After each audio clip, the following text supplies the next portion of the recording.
আসসালামু আলাইকুম রহমতুল্লাহ বারকাত। আমি চলে আসলাম আপনাদের মাঝে আবার নেক্সট ভিডিও নিয়ে। তো এখানে আমি আপনাদেরকে আজকে আরেকটু কিছু তথ্য দিব। আজকে যে তথ্যগুলো দেবো সেটা হচ্ছে মাফিয়াদের হাতে পড়লে কি করণীয় অথবা কি করবেন। প্রথমত, আপনি যখন মাফিয়াদের হাতে আপনি পড়ে যাবেন, ধরুন আপনাকে মাফিয়াদের হাতে নিচ্ছে, আপনি বুঝতে পারতেছেন মাফিয়াদের কাছে নিচ্ছে, আপনি চেষ্টা করুন মাফিয়াদের থেকে তাদের রুমে আটকানোর আগে, আপনাকে বন্দি করার আগে আপনি ওখান থেকে পালিয়ে যেতে চেষ্টা করবেন। যদি পালিয়ে গিয়ে আপনি মুক্তি পাবেন কিংবা আপনি বাঁচতে পারবেন কিংবা আপনি এখান থেকে দূরে যেতে পারবেন, অনুভব করতে পারতেছেন, বুঝতে পারতেন, তাহলে আপনি এটা করবেন, করণীয়।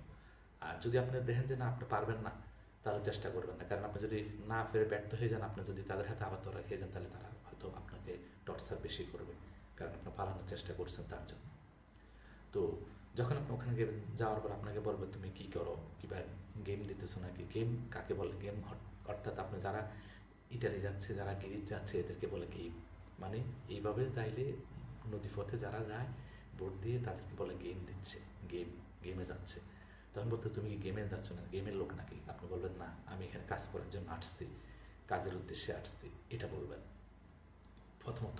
যারা ধরা খাইবেন অথবা আল্লাহ না করুক ওই পরিস্থিতি হোক, আমি এটা চাই না, আল্লাহ সবাইকে রক্ষা করুক, হেফাজত করুক, কিন্তু তারপরও পরিস্থিতির শিকার হয়ে যদি নসিবে লেখা থাকে, যদি আপনি এরকম বাস্তবমুখী কখনো হয়ে যান, তখন কি করণীয় সেটা আমি আপনাদেরকে শিখিয়ে দিচ্ছি। আপনারা বলবেন যে না, আমি গেমে যাচ্ছি না, আমি এখানে কাজ করার উদ্দেশ্যে আসছি।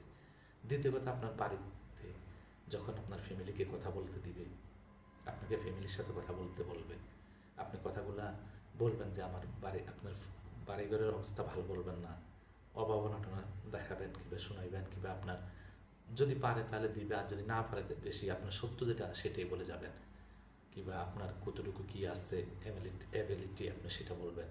আর বলবেন যে দেখেন, আমার আসলে আমি তো ইটালির উদ্দেশ্যে যাওয়ার আসি নাই, গেম দেওয়ার উদ্দেশ্যে আসি নাই, আমি তো এগুলো জানি না, আমি তো এখানে আসছি আমার মামার কাছ থেকে। কোনো দালালের কাছে আসছেন সেটা বলবেন না, কিংবা দালালতে সেটা বলবেন না, বলে আমি মামার কাছে আসছি কাজ করার জন্য, মামা, খালু, দাদা, যেটা বলে আপনার মনে হয় এটা বলবেন, এই ধরনের কথা বলবেন। তখন আপনার হয়তো দেখা যায় আপনার 20 লাখ টাকার থেকে কমতে পারে, কমানোর চিন্তা ভাবনা করতে পারে। আর যদি আপনার হুবহুব সব কিছু মিলে যায় যে হ্যাঁ আপনি ইটালি যাচ্ছেন, তাহলে আপনাদের পুরো 20 লাখ টাকা নেবে। কিংবা যদি দেখা যায় হ্যাঁ আপনি ইটালি না যান, অন্তত এখানে কোনো ব্যবসায়ী, কোনো দালাল, কোনো কোনো বড় মাফের কোনো কাজ করেন, ব্যবসা করেন কিংবা টাকা পয়সা ইনকাম করেন, তাহলে আপনাদের টাকা বেশি নেবে।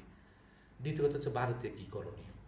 দেশে যারা আছেন তারা তারা আপনারা কী করুন, মা বাবা যখন আপনাদেরকে ফোন দিবে, তখন ফোন দিলে আপনারা প্রথম চান্সে কেঁদে দিবেন, কেঁদে বলবেন দেখেন ছেলেটাকে পাঠাইছি ঋণ টিন করে কাজ করার জন্য, এই কাজ করতে গেছে অথবা ওই কাজ করতে গেছে, ইটালি যাচ্ছে, গেম দিচ্ছে, এগুলো কখনো শেয়ার করবেন না।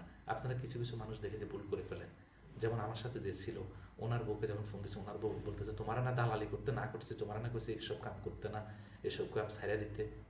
অথচ ওনারা যখন এখানে মাইদ্য করতেছে আমার সাথে, তখন আমরা বলতেছি না উনি দালাল না, দালাল না। কিন্তু ওনার বউ যখন রিসিভ করছে, রিসিভ করে সাথে সাথে বলতেছে তোমারে ওখানে এরা এত টাকা চায় কেন, তোমার না দালালি করতে না করছে, তোমার না এসব কাম ছাড়িয়ে দিতে না করছে।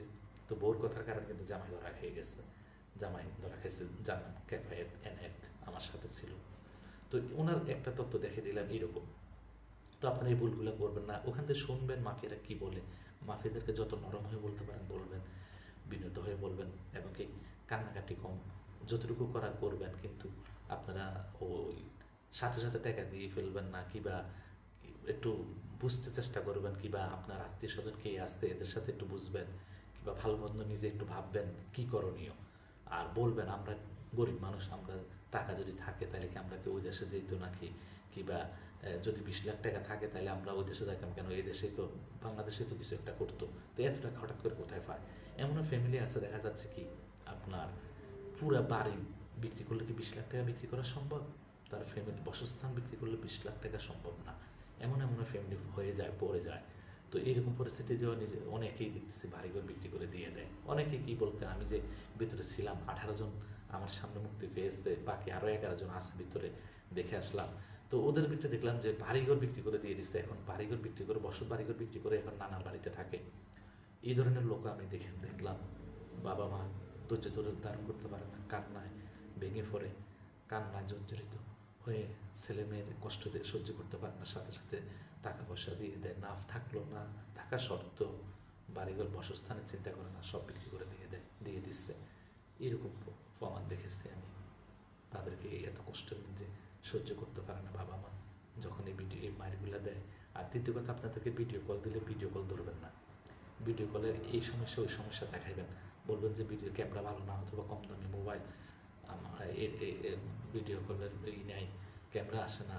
আর দ্বিতীয় কথা, আপনাদের বাড়িতে বিল্ডিং টিল্ডিং থাকলেও বিল্ডিং দেখাইবেন না, বাড়িতে যদি কোনো অবস্থা ভালো থাকে দেখাইবেন না, কীভাবে ছাড়া যায় সেটা নিয়ে আলাপ করবেন। আর অনেকে আরেকটা ভুল করে থাকেন, দেখছি আমি মাদারীপুরের দুইটা লোক, নাম হচ্ছিল যায় নাহিদ, সম্ভবত নাহিদ, নাহিদের বাবা বলতেছে আমরা ঠিক আছে 25 লাখ টাকা দিব, দিলে গেম দিয়ে দিবেননি। মাফিয়াদেরকে যদি আপনি বলেন গেম দিয়ে দিবেননি, মাফিয়াদেরকে গেম দিয়ে দিবে? আপনার বিশ্বাস হয়? তারা যদি ভালোই হতো তাহলে আপনার ছেলেকে ধরে নিত, আপনার ভাইকে ছেলেকে ধরে নিত না। বলবেন না গেম দেওয়া, বলবেন যে দেখেন আমরা তো এত লাখ টাকা দিতে দেওয়া সম্ভব না, একটু কমাই ওখান থেকে ছাড়াই, কীভাবে ছাড়াইবেন সেই ব্যবস্থা করবেন।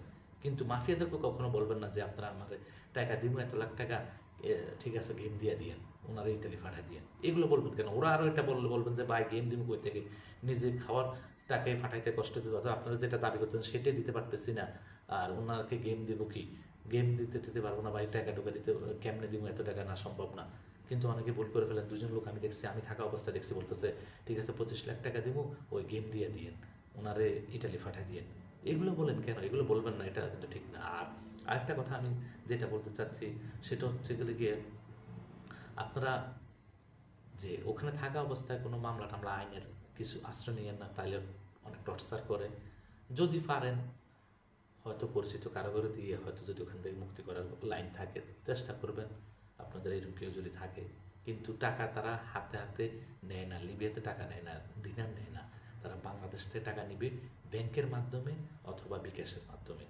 তো এগুলো আপনারা হয়তো সংগ্রহ করে রেখে দিতে পারেন, যখন আপনার লোকটা মুক্তি পেয়ে যাবে আপনি ভাববেন যে আপনার লোকটা নিরাপদ, ছেড়ে দিছে টাকা, মুক্তিপূর্ণ টাকা দেওয়ার পরে, তখন আপনি কোনো আইনের সহায়তা নিলে কিংবা আপনি যদি পারেন তাদেরকে বাংলাদেশে যেহেতু অ্যাকাউন্ট নাম্বার আছে, বিকাশ নাম্বার আছে, ওইগুলো দিয়ে আপনারা এগিয়ে চেষ্টা করবেন, আইনের আশ্রয় নেবেন।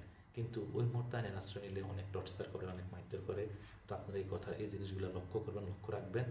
আর দ্বিতীয় কথা হচ্ছে যে আমি বলতে চেয়েছিলাম যে আমি আমার এই ব্লগটার নাম দেব ইটালি টু মাদারীপুর।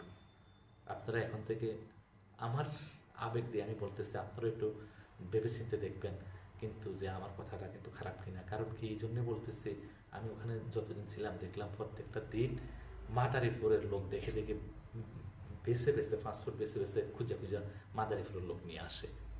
আমি মাদারীপুর পারি না, কিন্তু আমি তাদের এই কষ্টটা দেখে আমি বললাম যে ওই মাদারীপুরের নাম ইটালি দেওয়াটা, ইটালি টাইটেল দেওয়াটা ঠিকই। কারণে দেখেন আপনার সিলেটের লোক লন্ডনে থাকে, কিন্তু অনেকেই সিলেটেরদেরকে লন্ডনই বলে, কারণ তারা সিলেটের বেশিরভাগ অংশই লন্ডনে। তো এই দুজনে তাদের নাম পড়ে গেছে লন্ডনে কিংবা লন্ডনই বলে। তো আমি মনে করি মাদারীপুরের লোকদেরকে ইটালি দেওয়া, উপাধিটা ইটালি দেওয়া উচিত, প্রাপ্য, কারণ তাদেরকে দেখে দেখে তাদেরকে নেয়। এখনও আমি ভিতরে রেখে আসছি 11 জনের মধ্যে 9 জনে মাদারীপুরের, একজন হচ্ছে গোপালগঞ্জের, নাম জনি ভাই, আর একজন হচ্ছে বরিশালের মুরব্বীর নামটা ভুলে গেছি। তো এই জন্য মাদারীপুরকে ইটালি বলা উচিত, যে মাদারীপুর টু ইটালি, মাদারীপুরের নাম দেওয়ার দরকার টাইটেল ইটালি। কারণ তারা অনেক কষ্ট করে দেখলাম বাড়িঘর বিক্রি করে দিয়ে দিচ্ছে। আর মাদারীপুরের লোকগুলোকে জেলখানার থেকে যে আনে, পাসপোর্টের মধ্যে লেখা আছে কিনা মাদারীপুর, আমার মনে হয় সম্ভবত এগুলো মাদারীপুর দেখে দেখে খুঁজে আনে। কারণ ওখানে মিটে 10 জন আনলে 9 জনে পরে মাদারীপুরের, 8 জনে দেখি মাদারীপুরের, একজন অন্য জায়গার পরে। তো তারা মাদারীপুরের লোককে বেশি টার্গেট করে, মাদারীপুরের লোকদেরকে বেশি বন্দী করে। আর অনেক মাদারীপুরের লোকও মারা গেছে এইভাবে গেম দিতে গিয়ে মাফিয়াদের হাতে, নদীতে তাদেরকে উৎসর্গ করে। এই জন্য তাদেরকে আল্লাহ ব্যস্ত নসিব করুক, জান্নাতবাসী করুক, আল্লাহ তাদেরকে মাফ করুক। যারা মারা গেছে, যারা ক্ষয়ক্ষতি হয়েছে, তাদেরকে আল্লাহ হেফাজত করুক, আল্লাহ দয়া করুক, রহমত করুক, মেহরবানি করুক। পাশাপাশি মাদারীপুরের নাম ইটালি দেওয়াটা উত্তম। আমার বিবেকে কিংবা আমার আবেগ দিয়ে আমি বলতেছি, আবেগ ও বিবেক দিয়ে বলতেছি, মাদারীপুরের তারা পাওয়ার যোগ্য, যে নামটা উপাধিটা পাওয়ার যোগ্য। যেমন সিলেটিরা পাইছে ইটালি লন্ডনে, তেমনি মাদারীপুরকে বলা উচিত তারা ইটালি। কারণ তাদের এখানে সবাইকে মাদারীপুরের লোকগুলাকে বেছে বেছে ধরে, মাদারীপুরের লোকগুলা এটা পাওয়ার যোগ্য। মাদারীপুরের লোক যারা তারা মাদারীপুরের যে ইটালির এই উপাধিটা পাওয়া, আমি মনে করি তারা উপযোগী, তারাই প্রাপ্য, ন্যায্য। তারা এখানে ক্ষতিগ্রস্ত হচ্ছে, যারা ইটালি যাচ্ছে, যাওয়ার পথে অনেকে ক্ষতিগ্রস্ত হচ্ছে, নিজের চোখে দেখে আসলাম। আমি নিজেই ওখানে 2 মাস 10 দিন ছিলাম, থেকে নিজের অভিজ্ঞতা থেকে আমি বললাম। আর পাশাপাশি যখন আপনাদেরকে ধরবে, যারা বন্দী হবে, তারা আপনারা কি করবেন? ওখানে আল্লাহ ছাড়া রক্ষা করার কেউ নাই, একমাত্র আল্লাহ। যখন এটা আমার হাদিস সম্বন্ধে জানা নাই বলতে কি এত অভিজ্ঞতা নেই, কিংবা হাদিস সম্বন্ধে আমার এত এলেম নাই, নিজের পরীক্ষিত দিয়ে দেখলাম যে ওখানে দোয়া ইনুস পড়বেন, পাশাপাশি দুরূদ পড়বেন, ইস্তিগফার পড়বেন। এটা পড়লে আল্লাহ হেফাজত করবে, আল্লাহ মুসাদা করবে, আল্লাহ রহম করবে, আল্লাহ দয়া করবে। এছাড়া আর উপায় নেই। কারণ যারাই আসতো তাদেরকে যখন পিঠে ঢুকাই দিয়ে তারা 5-10 মিনিটের জন্য তালা মানে আবার পিঠেতে বাইরে যেতে হবে, তখন যাই কানে কানে বলতাম আল্লাহরে ডাকতেন আর দোয়া ইনুস পড়েন। নিজের তো করার কিছু নাই, কিছু করা সম্ভব না। আমি নিজেও ডাকতাম, যাক আল্লাহকে ডাকতে আল্লাহ আমাকে উদ্ধার করছে, ওখান থেকে মুক্তি পেয়েছি। আল্লাহ আলহামদুলিল্লাহ ভালো রাখছে, আল্লাহর অশেষ রহমতে আমি ওখান থেকে মুক্তি পেয়েছি। মুক্তিপণের টাকা দিয়ে বের হয়েছি বললে অসম্ভব। আল্লাহ বের করেছেন, আল্লাহ মুক্তি দিয়েছেন, আল্লাহ রহমত করছেন, দয়া করছেন, আল্লাহর মেহরবানিতে, আল্লাহর রহমতে এখন ভালো আছি। আমি এখনও লিবিয়াতে আছি। লিবিয়া থেকে আমি আপনাদেরকে তথ্য দিব, এরকম রিয়েল বাস্তব তথ্যগুলো দিব, কিংবা কী করণীয় সেটা আমি আপনাদেরকে প্রত্যেকটা ব্লগে আমি আপনাদেরকে বলবো। যতটুকু পারি লিবিয়ার তথ্যগুলো দেওয়ার জন্য চেষ্টা করবো ইনশাআল্লাহ। আপনারা ভালো থাকবেন, পাশাপাশি ভালো রাখবেন। আল্লাহর কাছে আমার জন্য দোয়া করবেন, সবার জন্য দোয়া করবেন। সবার দোয়া, যেহেতু যারা লিবিয়ার মাফিয়াদের হাতে বন্দি আছেন কিংবা জেলখানাতে বন্দি আছেন, তাদেরকে যেহেতু আল্লাহ মুক্তি করেন, সাহায্য করেন, দয়া করেন, রহমত করেন, সবাই দোয়া করবেন আমার জন্য, পাশাপাশি দোয়া করবেন।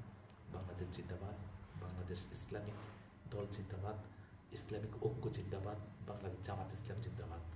আসসালামু আলাইকুম রহমতুল্লাহি ওয়া বারাকাতুহু।